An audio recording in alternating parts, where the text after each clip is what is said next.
Dobar dan svima. Ja sam Marijana Maričić, učiteljica glazbene kulture u osnovnoj školi Gustava Krkleca u Zagrebu. Za ovu 9. međunarodnu smotru Pjevaj, sviraj, pleši pripremili smo svoju pjesmu Blistoj u svemu, s kojom smo imali nastup u koncertnoj dvorani Vatoslava Lisinskog na 27. Hrvatskom dječjem festivalu. Na tom festivalu osvojili smo sa svojom pjesmom 3. mjesto i evo nadam se da ćete uživati u našoj pjesmi kao što smo uživali i mi i uživamo još uvijek. A mi vam šaljemo lijepe pozdrave i puste iz Zagreba do sljedeće smotre. Pozdrav, doviđenja!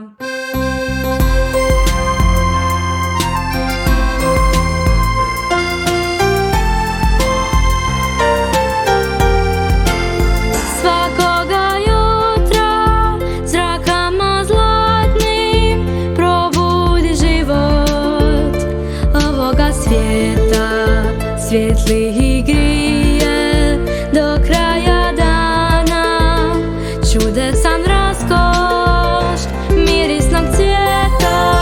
Svijetli nam svijetli, o sunce milo, svjetlo je život, čudesan pravi, blisaju svemu u ljudskom oku.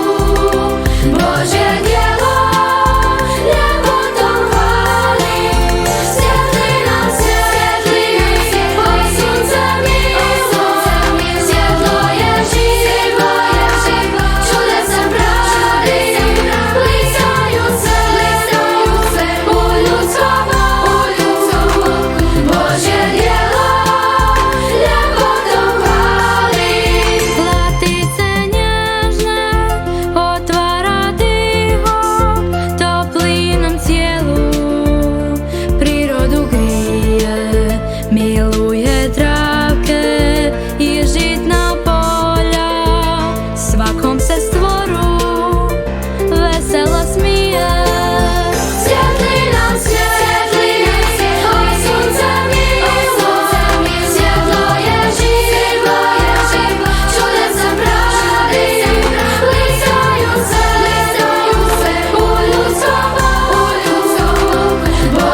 nastavljamo.